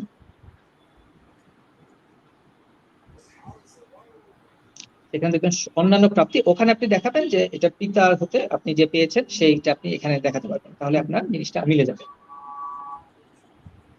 জি, আচ্ছা আচ্ছা, ধন্যবাদ। আরেকটি প্রশ্ন ছিল যে এই যে এক্ষেত্রে বাবার অবশ্যই আপনার নামে ট্রান্সফার হতে হবে এবং সেই প্রমাণাদিগুলো আপনাকে অবশ্যই রিটার্নের সঙ্গে সংযুক্ত করতে হবে। আচ্ছা, আর আমার বাবার মৃত্যুর পরে আমি তার টিআইএন যে থাকছে না, আর ওটা কি বন্ধ করার জন্য বা এটার জন্য কি আমাকে কোনো অ্যাপ্লিকেশন দিতে হবে? কথাটা শোনা যাচ্ছে না। বাবার মৃত্যুর পর তার যে টিনটা আর আসলে কার্যত তো থাকছে না, তো সেটা কি আসলে বন্ধের জন্য কোনো লেটার দিয়ে বন্ধ করতে হবে, না এটা জাস্ট জানিয়ে দিলেই হয়ে যাবে যে ওই টিনটা কি আর কার্যত থাকে? আচ্ছা, আমি বলে দিচ্ছি, আমাকে শোনা, আমাকে কি আপনি শুনতে পাচ্ছেন ফেরদৌস ভাই? আচ্ছা, মনসুর ভাই শুনতে পাচ্ছেন? না, আমার তো মনে হয় আচ্ছা, আমি শুনেছি, আমি মনে হয় এটাকে একটু অ্যাটেন্ড করি। আমি ফারহানা চৌধুরী, ওনার প্রশ্নটা আমি বুঝতে পেরেছি। উনি বলেছেন যে যদি পিতা বা মাতা মৃত্যুবরণ করেন তাহলে সেই টিআইএনটা বন্ধ করার জন্য কি অ্যাপ্লিকেশন দিতে হবে কি? আপনার মনে হয় প্রশ্নটা এরকমই ছিল, অথবা বন্ধ কি করতে হবে কি করতে হবে না। এখন দেখেন বিষয়টা হচ্ছে এরকম যে টিআইএন ট্যাক্সপেয়ার আইডেন্টিফিকেশন নাম্বার যে বিষয়টা, সেটা হচ্ছে অ্যাজ ইফ আপনি কল্পনা করবেন যে এটা একটা এনআইডির মতো, একবার যখন হয়ে যাচ্ছে তখন এটা থেকে যাচ্ছে। হ্যাঁ, এখন জন্ম মৃত্যু নিবন্ধন যেমন আছে, বা মারা গেলে আমরা জন্ম মৃত্যু নিবন্ধন করতে পারি, এরকম টিআইএন এর এই বিষয়টা এভাবে নাই। কি করতে হবে সেই ক্ষেত্রে? একজন করদাতা যখন মারা গেলেন, সেই মারা যাওয়ার পরে ফেরদৌস শাকুর ভাই ইতিমধ্যে বলেছেন যে সেটা 92 সেকশন অনুযায়ী মাত্রা 93 সেটা কমপ্লিট হবে। হওয়ার পরে সেই কমপ্লিট হওয়ার প্রেক্ষিতে কিন্তু আমরা জানতে পারবো যে আমাদের করদাতা মারা গেছেন, মৃত্যুবরণ করেছেন। এবং এই মৃত্যুবরণ করার জন্য কিছু প্রমাণ তো থাকবেই, যেমন আমাদের হচ্ছে মৃত্যু সনদ থাকবে। সেই মৃত্যু সনদ দেখলে আমরা সেটা তো ফাইলের ভিতরে ইনক্লুড করে রাখছি। এর জন্য পরবর্তী বছরগুলোতে তারা রিটার্ন দাখিল করতে হবে না, কোনো চিঠিও দিতে হবে না। ওই 92 অ্যাসেসমেন্ট ইজ এনাফ। মৃত্যুর যে সনদ আছে সেটাই যথেষ্ট। এই টিআইএনটা আমার ডেটাবেস সার্ভার থেকে মুছে যাবে না, এটা থাকবে, কিন্তু তাকে আর তার জন্য আমরা নতুন করে আবার চিঠি দিব না তাকে যে আপনি রিটার্ন দাখিল করেন, এরকম হবে না। হ্যাঁ, সেটা মুছে যাবে না, এটা থাকবে। এনআইডিটা যেমন থাকবে, আমার বাবা মারা গেছেন কিন্তু এনআইডিটা এখনো সার্ভারে আছে, সেরকমই থেকে যাবে আর কি, এটা বন্ধ করতে হবে না। আচ্ছা, আর একটা বিষয় যদি আমি এক্ষেত্রে একটু বলি, যে অ্যাওয়ারনেস ক্রিয়েটের উদ্দেশ্যে ফারহানা চৌধুরী আপার যদি প্রশ্নটা আমি বুঝে থাকতে পারি, যে পিতামাতা মৃত্যুবরণ করলে তাদের কাছ থেকে উত্তরাধিকার সূত্রে প্রাপ্ত যে সম্পদ, সেটা আপনি যখন আপনার রিটার্নে প্রদর্শন করতে চান, সেটা কিন্তু ইন প্রপার ওয়েতে আসতে হবে। হ্যাঁ, প্রপার ওয়ে মিনস আপনার বাবার যদি 10 কোটি টাকা এফডিআর রেখে মারা যান তিনি, এবং আপনারা যদি 3 জন সেটার অংশীদার হন, সেই অংশীদার নামা থাকতে হবে একটা ওয়ারিশন সার্টিফিকেট বলে, যে ওয়ারিশন সার্টিফিকেট রেডি করতে হবে। এটা নোটারির মাধ্যমে, কোর্টের মাধ্যমে হয় অনেক সময়। সেই 10 লাখ টাকা কে কতটুকু হারে ভাগ পাবেন সেটাও দেখাতে হবে। এবং শুধু সেটা দেখালেই কিন্তু হবে না, যে আমার বাবার যে 10 কোটি টাকা ছিল অ্যাকচুয়ালি, সেটা আমার বাবার ইনকাম ট্যাক্স ফাইলে দেখানো ছিল কিনা। হ্যাঁ, একটা গুরুত্বপূর্ণ প্রশ্ন কিন্তু। এই জন্যই যারা অনেকে হয়ে গেছে, যে বয়স হয়ে যায়, বয়স হয়ে গেলে 60 প্লাস হয়ে গেলে অনেকে আমাদের কাছে আসেন যে আমার তো 60 প্লাস হয়ে গেছে, আমার এখন ইনকাম ট্যাক্স আমরা দাখিল না করলে থাকবে না। আমরা বলি যে যেহেতু আপনার প্রপার্টি আছে, আপনি ইনকাম ট্যাক্স রিটার্নটা দাখিল করে যান। রিটার্ন দাখিল করলে তো আপনাকে ট্যাক্স দিতে হচ্ছে না, বছরে একবার আপনাকে ইনকাম ট্যাক্স রিটার্নটা দাখিল করতে হচ্ছে, তাতে আপনার রেকর্ডটা থাকে যে আপনার প্রপার্টি আছে, এবং এই প্রপার্টি আপনি মৃত্যুবরণ করলে আপনার ছেলে মেয়েদের কাছে ভাগ করে দেওয়ার জন্য এটা খুব গুরুত্বপূর্ণ ডকুমেন্ট। হ্যাঁ, এটা জাস্ট আমি আমার সাধারণ দর্শকদের উদ্দেশ্যে বলছি, এবং ফারহানা চৌধুরী আপা আপনাকেও বলছি। আমার মনে হয় আপনি বিষয়টা ক্লিয়ার হয়েছে। জি, ধন্যবাদ। অসংখ্য ধন্যবাদ ফারহানা আমাদের সাথে থাকার জন্য। এই বিষয়ে একটা সম্পূরক প্রশ্ন করছি মনসুর ভাই আপনার কাছে, সেটা হলো যে এটা তো যে একজন মৃত্যুবরণ যখন করেন একজন ট্যাক্স পেয়ার, তখন কি প্রসিডিওর সেটা। এরকমও তো রয়েছে যে অনেকে দেশের বাইরে থাকেন, সেটা পড়াশোনার খাতিরে হতে পারে বা যে কোনো কারণে হয়তো 5 বছরের জন্য উনি দেশে থাকবেন না, এবং ওনার দেশে ওই সময়ে ইনকাম যে বন্ধ আছে এমনটাও নয়। খুব স্পেশালি যারা স্কলারশিপ নিয়ে বা পড়াশোনার কারণেই আমি যদি বলি যে চাকরিটাও দেশে রয়ে গেছে, উনি বেতনও পাচ্ছেন, এবং ইন দ্য মিন টাইম 5 বছরের জন্য হয়তো পিএইচডি করতে বা পড়াশোনা করতে উনি বাইরে গেছেন। ওই সময় কি কোনো ব্যবস্থা আছে কিনা যে উনি যে দেশে 5 বছর থাকবেন না, সো উনি পরে 5 বছর পর দেশে ফিরবেন এবং তখন একবারে বিগত বছরের ট্যাক্স পে করবেন? এই বিষয়ে কি আপনাদের কোনো কিছু রয়েছে কিনা? খুবই সুন্দর একটা প্রশ্ন। আসলে এই প্রশ্নটার সম্মুখীন আমরা প্রায়ই হই। আমার অনেক কলিগ, বন্ধু, আমার ব্যাচমেট, আমার অনেকেই অনেক সময় দেশের বাইরে পড়াশোনা করতে যান, তারা প্রশ্ন করেন। এই প্রশ্নটার উত্তরটা হচ্ছে এরকম যে আপনার আমাদের ইনকাম ট্যাক্স অর্ডিন্যান্স যেটা ল, সেখানে বলা আছে যে যিনি দেশের বাইরে অবস্থান করবেন, সেই দেশের বাইরে অবস্থানকালীন সময়ে আমাদের বাংলাদেশ দূতাবাস যদি সেই দেশে থাকে, সেই দূতাবাস ইনকাম ট্যাক্স অফিসেরও কাজ করবে। দ্যাট মিনস 30 নভেম্বর, 1 জুলাই থেকে 30 নভেম্বরের মধ্যে আপনি সেই দূতাবাসেও রিটার্ন দাখিল করতে পারবেন। সেই দূতাবাস আমাদেরকে রিটার্নটা প্রেরণ করবে। এটা হলো অপশন 1। কিন্তু এই অপশনটা একটু মানুষজন অপছন্দ করে, কারণ অনেক সময় দূতাবাসের অনেক দূরে দূরে অবস্থান করতে হয়, তাদের কাছে আসাটা খুব কষ্টকর হয়ে যায়। সেক্ষেত্রে যেটা হয়, 75 আমাদের সেকশন 75 এর 6 উপধারায় যেটা বলা আছে যে কোনো করদাতা যদি দেশের বাইরে যান পড়াশোনার উদ্দেশ্যে বা অন্য কোনো উদ্দেশ্যে, তিনি ট্যাক্স অফিসকে জানিয়ে যাবেন চিঠি দিয়ে, আমি যাচ্ছি।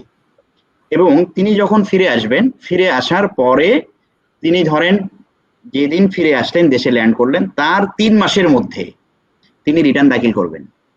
যে কয় বছরের রিটার্ন তার বাকি আছে, সেই কয়েক বছর রিটার্ন তিনি দাখিল করবেন, হিসাব করে ট্যাক্স সহ পেমেন্ট করে দিয়ে দিবেন। এটাতে তার রেগুলারাইজ হয়ে যাবে, এটাতে তাকে কোনো জরিমানা করা হবে না। এটা 75 এর 6 উপধারাতে বলা আছে। হ্যাঁ, অনেক সময় হয় কি যে আমাদের করদাতারা না জানার কারণে ওই 3 মাস অতিক্রান্ত হয়ে যাওয়ার পরে ট্যাক্স অফিসে আসে, আসার পরে কিন্তু আমরা তাকে সেই বেনিফিটটা দিতে পারি না। তখন তাকে আমরা সেই বেনিফিটটা দিতে পারি না, তখন সাধারণ হিসেবে আমাকে ক্যালকুলেশন করে তার ওই বিলম্ব সূত্র ধরে দিতে হয়। কারণ অনেকে আছে যে দেশে যাওয়ার দেশ ত্যাগ করার আগে অ্যাপ্লিকেশনটা দিয়ে যান না, এতে করে আমাদের এই জটিলতাটা তৈরি হয়। তো আপনি খুবই ভালো একটা প্রশ্ন করেছেন, অনেক ধন্যবাদ আপনাকে এই প্রশ্নের জন্য। জি, সময় হলো আরেকটা ছোট্ট বিরতি নেওয়ার। বিরতির পর আবার ফিরে আসছি।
জি, আমরা বিরতির পর আবার ফিরে এসেছি।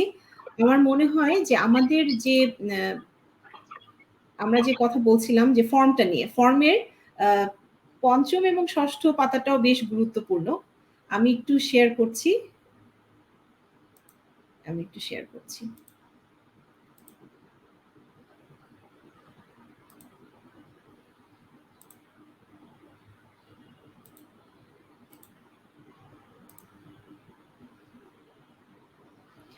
জি, আমরা যদি ৫ম পাতায় চলে যাই,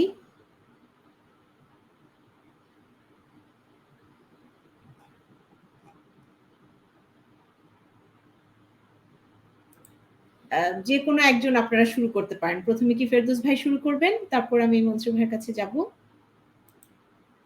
ফেরদৌস ভাই শুনতে পাচ্ছেন? হ্যাঁ, শুনতে পাচ্ছি আমি। এটা একটা রিটার্নের খুব গুরুত্বপূর্ণ অংশ।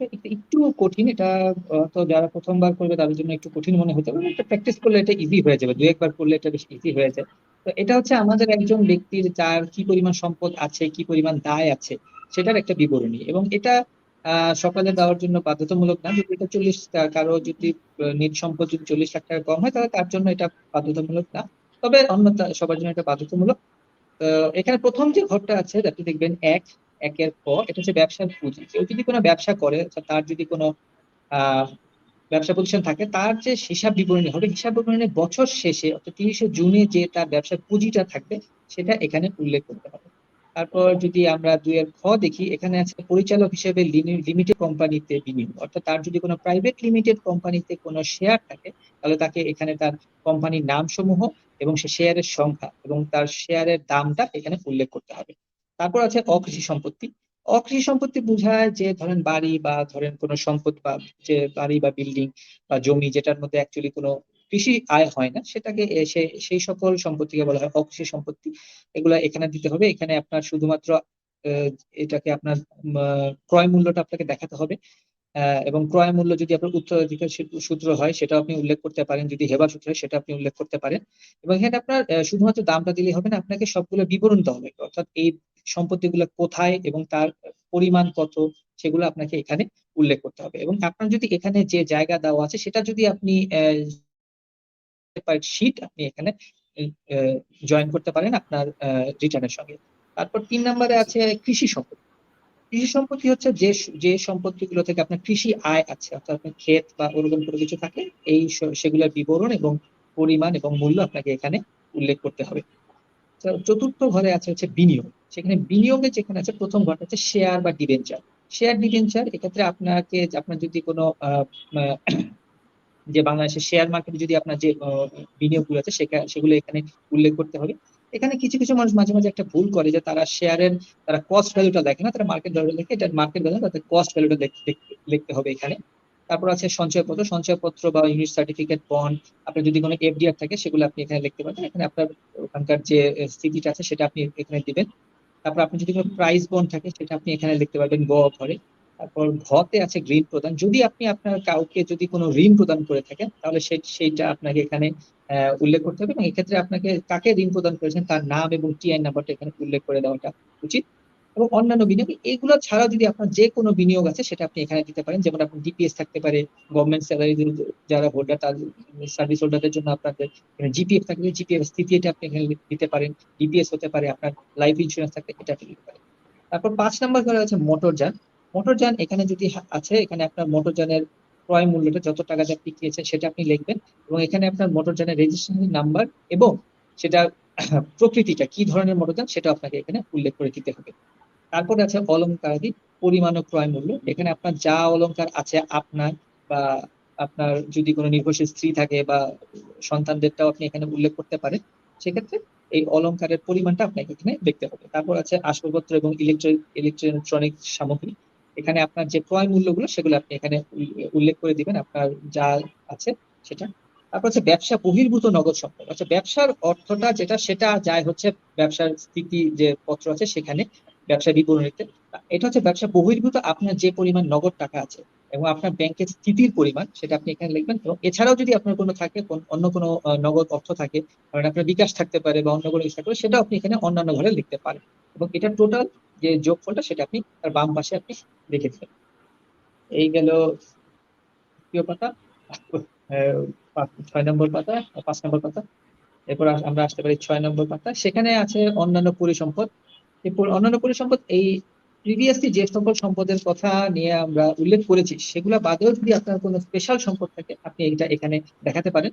তারপর আছে দায়। এই দায় হতে পারে যে বিভিন্ন রকমের দায় হতে পারে, যেমন ব্যাংক ঋণ হতে পারে বা জামানতবিহীন দায় হতে পারে, তো এবং বা অন্যান্য বা বন্ধক যে কোনো কিছু হতে পারে। সেটা আপনি যেটা আছে সেটা আপনি এখানে উল্লেখ করবেন, এবং আপনার প্রিভিয়াস যে টোটাল সম্পদ ছিল সেটা আপনি যে মোট পরিসম্পদ নামে একটা ঘর আছে এখানে লিখবেন। তারপর আপনার টোটাল যে দায় আছে সেই দায় অংশটা আপনি এখানে লিখবেন, এবং তারপর আপনার এই মোট দায়টা আপনার মোট পরিসম্পদ থেকে আপনি বিয়োগ করবেন। যে এক্ষেত্রে যেটা হবে, আপনার সেই বয়সে আপনার যে নিট সম্পদ সেটা আপনি এই 12 নম্বর ঘরে আপনি এটা উল্লেখ করবেন। তারপরে আপনি 13 নম্বর ঘরে লিখবেন যে বিগত বছরে যদি আপনি রিটার্ন দিয়ে থাকেন তাহলে সেখানে যে আপনার 12 নম্বর ঘরে যেটা আপনি উল্লেখ করেছেন সেটা আপনি 13 নম্বর ঘরে লিখবেন। এবং 13 নম্বর ঘরে লেখার পরে যেটা হবে যে আপনি দেখবেন যে আপনার সম্পদের পরিবৃদ্ধিটা দেখা যাবে, যে 2 বছরের পার্থক্যটা, এটা বেশিও হতে পারে কমও হতে পারে। যদি বেশি হয় আপনি বেশি হবে, আর যদি কম হয় তাহলে সেটা আপনি উল্লেখ করে দেবেন। আর 15 নম্বর ঘরে আপনি লিখবেন পারিবারিক ব্যয়টা। পারিবারিক ব্যয়টা এটা আসলে আমাদের 7 নম্বর পাতার সঙ্গে সম্পর্কযুক্ত, যেটা আছে একটা ব্যক্তিবর্গ বা তার জীবন মান ও ব্যয় সম্পর্কিত তথ্যের বিবরণী সেখানে আছে। সেটার যে আপনার টোটাল ব্যয়টা থাকবে সেটা আপনি এখানে আপনি পারিবারিক ব্যয় লিখবেন। এবং আপনার একই সঙ্গে আপনি উল্লেখ করবেন পরিবারে আপনার যে নির্ভরশীল যে কতজন ব্যক্তি আছে সেটা। এবং ওই সম্পদটা আপনার নিজ সম্পদ থেকে ওই অংশটা বাদ যাবে, বাকি আপনার পরিবৃদ্ধিটা দেখা যাবে। তো দেখা যাবে যে আপনার টোটাল পরিবৃদ্ধি কত সেটা আপনি লিখবেন 16 নম্বর ঘরে, এবং এই 16 নম্বর ঘরের সঙ্গে আপনার 17 নম্বর ঘরের খুব সম্পর্ক আছে। অর্থাৎ এই যে পরিবৃদ্ধিটা, এটা আপনার রিটার্নে প্রদর্শিত আয় এবং অন্যান্য প্রাপ্তি যেগুলো আছে এবং কর অব্যাহতি এবং করমুক্ত আয় যেটা, সেটার সঙ্গে মিলে যেতে হবে। যদি মিলে না যায় তাহলে এখানে আপনার মানে দেখা যাবে যে আপনার আয়ের সঙ্গে আপনার সম্পদ বৃদ্ধিটা সামঞ্জস্যপূর্ণ হচ্ছে, এবং সেক্ষেত্রে আপনার 18 নম্বর ঘরে এটা আসবে। তবে এটা সকলের জন্য এটা শূন্য থাকাটা বাঞ্ছনীয়। জি জি, অসংখ্য ধন্যবাদ। মনসুর ভাই, আপনার কাছে যেতে চাই, এই 2 পাতায় যেই ইনফরমেশন গুলো চাওয়া হয়েছে এই বিষয়ে আপনি যদি কিছু অ্যাডিশনাল কোনো ইনফরমেশন যদি দিতে চান আমাদের দর্শকদের জন্য। ধন্যবাদ শাকুর ভাইকে সুন্দর আলোচনা করার জন্য। একটা বিষয়ে এই জায়গাতে আমি শাকুর ভাই তো খুব সুন্দর করে প্রত্যেকটা পয়েন্ট ধরে ধরে নিয়ে গিয়েছেন, আমি ওভাবে পয়েন্ট ধরে আগাবো না, 2-4টা বিষয়ে আমি একটু মনোযোগ আকর্ষণ করব আমাদের সম্মানিত করদাতাগণের। যে মনোযোগ আকর্ষণ করার ক্ষেত্রে যে বিষয়টা এখানে একটা গুরুত্ব পাবে সেটা হচ্ছে অলঙ্কারাদি। হ্যাঁ, অনেকেই দেখা যায় এই যে 6 নম্বরে অনেককে আমরা দেখেছি আমাদের করদাতাদের যে তারা প্রথমবার রিটার্ন দাখিল করেছেন, কিন্তু তার 40 ভরি স্বর্ণালংকার, 80 ভরি স্বর্ণালংকার, 20 ভরি স্বর্ণালংকার তিনি প্রদর্শন করেছেন, লিখেছেন মূল্য অজানা, তিনি উত্তরাধিকার সূত্রে পেয়েছেন বা উপহার সূত্রে পেয়েছেন। আসলে এটা এটা মানে বিষয়টা এমন হয়ে দাঁড়িয়েছে যে বাংলাদেশের ট্যাক্স রিটার্নে যে পরিমাণ স্বর্ণালংকারের পরিমাণ উল্লেখ আছে, বাস্তবে মনে হয় তত সারা দেশ মিলে খুঁজে পাওয়া যাবে না আর কি। মানুষজন আসলে এটা এটা এটা আমি সবসময় এটা বলি এই করদাতাদেরকে যে না, আপনারা অহেতুক তো এটা উল্লেখ করার প্রয়োজন নাই, যতটুকু আছে ততটুকুই উল্লেখ করলেন, অসুবিধা কি? 10 ভরি থাকবে 10 ভরি উল্লেখ করলেন, 20 ভরি থাকলে 20 ভরি উল্লেখ করলেন। মানে এটা অনেকেই প্রথমবার রিটার্ন পূরণ করলে তাদেরকে মনে হয় কেউ পরামর্শ দিয়ে থাকেন যে না, বেশি করে দেখাও, পরবর্তীতে বিক্রি দেখে ইনকাম দেখাও। এটা আসলে একটা ব্যাড প্র্যাকটিস। এটাতে আমি একটু বলবো তাদেরকে। আর এই যে 9 নম্বর কলাম যেটা আছে নগদ এবং ব্যাংকে গচ্ছিত, আমরা কিন্তু বর্তমান যে আধুনিক যুগ, এই আধুনিক যুগে এমন কোনো আমার কাছে মনে হয় না যে কোনো ব্যক্তি আছে যার ট্যাক্সেবল ইনকাম আছে 3 লাখ টাকার ঊর্ধ্বে তার একটা ব্যাংক অ্যাকাউন্ট নাই। এটা হওয়ার কথা না। হ্যাঁ, এটা খুব এক্সেপশনাল ক্ষেত্রে হতে পারে, কিন্তু আমার কাছে মনে হয় 95% ক্ষেত্রে করদাতাদের ব্যাংক অ্যাকাউন্ট থাকে। অবশ্যই একটা ব্যাংক স্টেটমেন্ট দাখিল করতে হবে এবং সেই ব্যাংকের দিন শেষে কত টাকা ব্যালেন্স আছে সেটা এখানে লিখবেন, আর বাকিটা হচ্ছে ক্যাশ টাকাতে যাবে।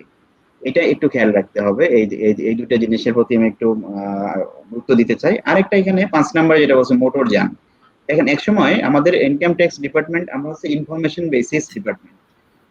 আমরা কনক্রিট ইনফরমেশনের ভিত্তিতে আমরা মানুষের ট্যাক্স আরোপ করি। হ্যাঁ, এখানে ট্যাক্স আরোপ করতে আমাদের খুব কখনো কখনো কষ্ট হয়, কিন্তু কিছু কিছু জায়গাতে আমাদের করার কিছু থাকে না, কারণ ডকুমেন্ট এখানে কথা বলে। একসময় মোটরযান করদাতাগণ যা দেখাতেন আমরা সেটাই মেনে নিতাম, কিন্তু এখন কিন্তু ইনফরমেশন আমরা শেয়ার করতে পারি। বিআরটি এর সাথে আমরা ইনফরমেশন শেয়ারিং চুক্তি হয়েছে আমাদের। আমরা এখন টিআইএন দিয়ে দেখতে পারি যে কোন করদাতা আসলে গাড়ি ক্রয় করেছেন, তার গাড়ির ক্রয় মূল্য কত। অনেকেই এতদিন এটাকে শো করেন নাই, কিন্তু এটাকে দেখাতে হবে। আপনার কোনো করদাতার যদি গাড়ি থাকে তিনি যেন এটাকে আনশোন আর না রাখেন, সেক্ষেত্রে তাকে জরিমানা সহ ট্যাক্স দিতে হবে। এটা একটু খেয়াল রাখতে হবে এই বিষয়টাতে। আর যদি আমরা দেখি যে পরের পৃষ্ঠাতে যাই, পরের পৃষ্ঠাতে আমার এখানে একটা গুরুত্বপূর্ণ বিষয় আমি টাচ করতে চাই, যেটা হচ্ছে পারিবারিক ব্যয়, 15 নম্বর কলাম। এটা শাকুর ভাই ইতিমধ্যে বলেছেন। যখন একজন করদাতা রিটার্ন ফর্মটা পূরণ করবেন, এই 15 খতে দেখেন 2টা অপশন আছে। একটা হচ্ছে পরিবারের নির্ভরশীল সদস্য সংখ্যা, পূর্ণবয়স্ক এবং শিশু। এইটার সাথে সম্পর্ক আছে আবার 2 নম্বর পৃষ্ঠাতে। 2 নম্বর পৃষ্ঠায় আমরা যদি 2 নম্বর পৃষ্ঠাতে আপা একটু যদি যেতে পারেন 2 নম্বর পৃষ্ঠাটাতে, যে আয়ের যে কলামটা 2 নম্বর পৃষ্ঠায় 2 এর 7 এখানে দেখা যাচ্ছে যে প্রযোজ্য ক্ষেত্রে স্বামী বা স্ত্রী বা অপ্রাপ্ত বয়স্ক সন্তানের আয়। হ্যাঁ, এই বিষয়টা এইটার সাথে ওই পারিবারিক ব্যয়ের ওই জায়গার সম্পর্কটা রয়েছে, যে একজন করদাতা ধরে নিলাম একজন মিস্টার ক একজন নারী। হ্যাঁ, তিনি নিজে ইনকাম করেন, তিনি স্যালারিড পারসন, তার হাজবেন্ড একজন বেকার। হ্যাঁ, তিনি হচ্ছেন কোনো কিছু এখন ইনকাম করেন না, বাট বাসায় বসে টিউশনি করে তিনি বছর শেষে 1 লক্ষ টাকা ইনকাম করেন ধরে নিলাম। এখন এই যে মিসেস ক তিনি একজন নারী করদাতা, তার নিজের ইনকাম 4 লাখ টাকা প্লাস হাজবেন্ডের যে করযোগ্য আয় হচ্ছে না 1 লাখ, বাট হাজবেন্ডের তো আলাদা যদি টিআইএন না থাকে সেক্ষেত্রে তিনি ওই 1 লাখ টাকাও তার আয় হিসেবে এখানে শো করবেন, এই 7 নম্বর কলাম। সন্তানদের ক্ষেত্রেও সেটা থাকতে পারে। হ্যাঁ, এই জন্য কিন্তু এটা গুরুত্বপূর্ণ। এবং আমরা এখন আবার ওইটাতে চলে যাই, এই 15 নম্বর কলামে যাই সম্পদ বিবরণীর। সেখানে আমরা এখানে দেখবো যে পরিবারের নির্ভরশীল সদস্য সংখ্যা উল্লেখ করার আরেকটা গুরুত্বপূর্ণ কারণ হচ্ছে যে সদস্য সংখ্যার উপর ডিপেন্ড করেও পারিবারিক ব্যয়টা নির্ভর করে। একটা পরিবারে যদি 3 জন সদস্য থাকে, সেক্ষেত্রে যে ব্যয় হবে, যখন 7 জন সদস্য থাকবে ঠিক ওই একই রকম ব্যয় হবে না, ব্যয়টা বেশি হবে। এই কারণে এটা আমাদের উল্লেখ করতে হয়, এবং এইটার সাথে সম্পর্ক আছে তার পরের পৃষ্ঠায়। আমরা যদি 7 নম্বর পৃষ্ঠাতে যাই, তারপরের পৃষ্ঠাটাতে, এর পরের পৃষ্ঠাটা ঠিক একটু যাই যদি আমরা, এই যে এখানে দেখেন যে জীবনযাত্রার ব্যক্তি করদাতার জীবনযাত্রার মান সম্পর্কিত তথ্য বিবরণী। হ্যাঁ, এখানে কিন্তু একটা মোটামুটি ইনক্লুসিভ একটা ইনফরমেশন দেওয়া আছে যে ব্যক্তিগত ভরণ পোষণ খরচ কেমন লাগে। আমরা যদি জেনারেলি চিন্তা ভাবনা করি যে আমাদের বছরে কত টাকা লাগে আমার ব্যক্তিগত ভরণ পোষণ খরচ, উৎসে কর কর্তন সহ বিগত অর্থ বছরে পরিশোধিত আয়করের পরিমাণ কি, আবাসন সংক্রান্ত খরচ, যদি বাড়ি ভাড়া নেওয়া থাকে তাহলে তার কেমন খরচ হয়, যানবাহন ব্যক্তিগত যদি যানবাহন থাকে সেক্ষেত্রে কেমন খরচ হয়, যদি যানবাহন না থেকে থাকে তবুও তো তাকে একটা অফিসে যাতায়াত করতে হয় অথবা ব্যবসা প্রতিষ্ঠানে যাতায়াত করতে হয়, বাসে যান অথবা ভাড়া করা গাড়িতে যান, তাহলে তার যাতায়াত খরচটা কত হচ্ছে, আবাসিক বিদ্যুৎ বিল, পানি বিল, গ্যাস বিল, টেলিফোন, সন্তানের লেখাপড়া খরচ। আমরা অনেক সময় দেখি যে আমাদের সন্তানরা ইংলিশ মিডিয়াম স্কুলে লেখাপড়া করছে কিন্তু করদাতারা খরচ দেখাচ্ছেন খুবই কম, নমিনাল 20,000 টাকা, 80,000 টাকা, 2 লাখ টাকা, কিন্তু অ্যাকচুয়ালি দেখা যাচ্ছে তিনি টিউশনের পিছনে খরচ করেন 3 লাখ টাকা। এই ক্ষেত্রে আমরা করদাতাদেরকে বলবো যে আপনারা এই জায়গাগুলোতে একটু আমাদেরকে সহযোগিতা করেন, ভালোভাবে ইনফরমেশন গুলো দিলে আমাদের জন্য ইজি হয়। আবার বিদেশে যদি কেউ কোনো করদাতা যান তাহলে তার বিদেশ ভ্রমণের ব্যয়, উৎসবে ব্যয়, কুরবানির ঈদে একজন দেখা গেল 1 লক্ষ টাকা একটা কুরবানি করছেন কিন্তু তিনি উৎসব ব্যয় লিখে রাখছেন 10,000 টাকা, এরকম ঘটে থাকে। আমরা এই ক্ষেত্রে করদাতাদেরকে, সম্মানিত করদাতাদের একটু অ্যাওয়ার করতে চাই যে আপনারা এই ইনফরমেশন গুলো সঠিকভাবে লেখেন এবং এদের যে যোগফলটা হয় এই যোগফলটা 15 পথে লিখে ফেলেন, মানে সম্পদ বিবরণী এর আগের পৃষ্ঠার পারিবারিক ব্যয়। এই পারিবারিক ব্যয় এটা এ কারণেই গুরুত্বপূর্ণ, আমরা যদি দেখি 17 নম্বর কলামটা অর্জিত তহবিল, এখানে দেখেন প্রদর্শিত রিটার্ন আয়, এই প্রদর্শিত 17(1) এই প্রদর্শিত রিটার্ন আয় মিন্স যে ইনকামটার উপর আমরা ট্যাক্স দিয়েছি। হ্যাঁ, করদাতা যে ইনকামটার উপরে ট্যাক্স দিয়েছে সেটা হচ্ছে প্রদর্শিত রিটার্ন ইনকাম। আর কর অব্যাহতিপ্রাপ্ত এবং করমুক্ত আয় যেটা আমরা দেখলাম ওই পৃষ্ঠাতে আছে, 2 নম্বর পৃষ্ঠারই আমাদের কত নম্বর কলাম সেটা 2 নম্বর পৃষ্ঠার যদি আমি দেখি যে 18 নম্বর কলামে কর অব্যাহতিপ্রাপ্ত করমুক্ত আয়ের পরিমাণটা লেখা আছে, সেটা এখানে আসলো। হ্যাঁ, এই যে দেখেন 18 নম্বর কর অব্যাহতিপ্রাপ্ত ও করমুক্ত আয়ের পরিমাণ। হ্যাঁ, মানে ওইখানে 17(1) চলে যাবে হচ্ছে আমার এইখানকার যে 12তে যেটা আসবে মোট আয় ক্রমিক 10 এবং 11 যোগফল। হ্যাঁ, এটা আসবে হচ্ছে 17(1) আর এইখানকার 18 নম্বরটা যাবে ওইখানকার 17(2)তে। আমি যদি বুঝাতে পারি তাহলে আবার আমরা ওই ফর্মটাতে চলে যাব সম্পদ বিবরণীতে, ওইখানে আমি একটু আলোচনা করি যে এই 17 এই 1 এবং 2 বিষয় নিয়ে আমাদের আলোচনা শেষ। এখন 3 বিষয়টা হচ্ছে একটু ডিফারেন্ট। সাগর ভাই এর মধ্যে একটা উদাহরণে উনি বলেছেন যে মাতা পিতার যদি কাছ থেকে কেউ সন্তানরা পেয়ে থাকেন সঞ্চয়পত্র, সেভিং সার্টিফিকেট পেয়ে থাকেন, তিনি যেমন সেভিং সার্টিফিকেটের ঘরে লিখবেন প্লাস এখানে অন্যান্য প্রাপ্তির ঘরে সেটা লিখবেন ব্যাখ্যা দিয়ে যে আমার বাবার কাছ থেকে আমি পেয়েছি। ঠিক এটা এই কারণে যে ধরেন আমার যদি প্রদর্শিত রিটার্ন ইনকাম হয় 5 লক্ষ টাকা, কর অব্যাহতিপ্রাপ্ত এবং করমুক্ত আয় হয় 2 লক্ষ টাকা, মানে টোটাল হচ্ছে আমার 7 লাখ টাকা ইনকাম। এখন এই 7 লাখ টাকা থেকে আমার ব্যয় হলো কত, মানে পরের পৃষ্ঠায় যে আমার জীবনযাত্রার মান সম্পর্কিত ব্যয়ের তালিকা, সেইখানে আমরা দেখবো যে আমাদের ব্যয় হলো কত, সেটা আমি 15 নম্বর ঘরে লিখবো।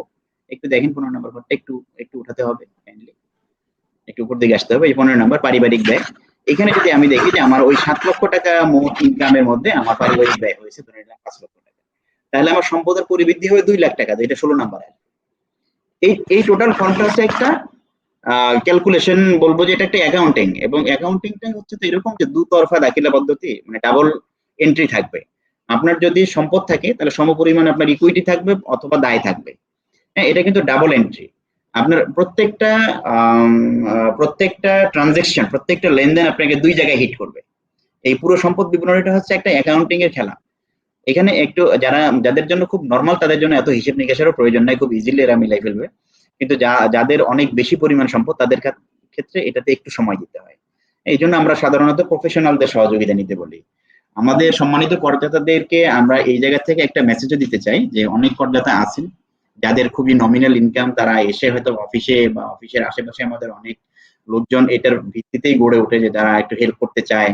আমরা অনেক সময় এদেরকে রেজিস্ট্রি অফিসের কাছাকাছি থাকতে তাদেরকে দালাল বলি, কোর্টে দালাল বলি। আমাদের ইনকাম ট্যাক্সে এখনো দালাল শব্দটা ব্যবহার হয় না, কিন্তু আমার কাছে মনে হয় এরকম দালাল টাইপের কিছু মানুষজন আছে যারা করদাতাদের রিটার্ন গুলো পূরণ করে দিতে চায়, তাদের কাছ থেকে সহযোগিতা নেয় এবং অনেক সময় ভুল করে, বাট এই ভুল করলে তাদেরকে ধরার সুযোগ থাকে না।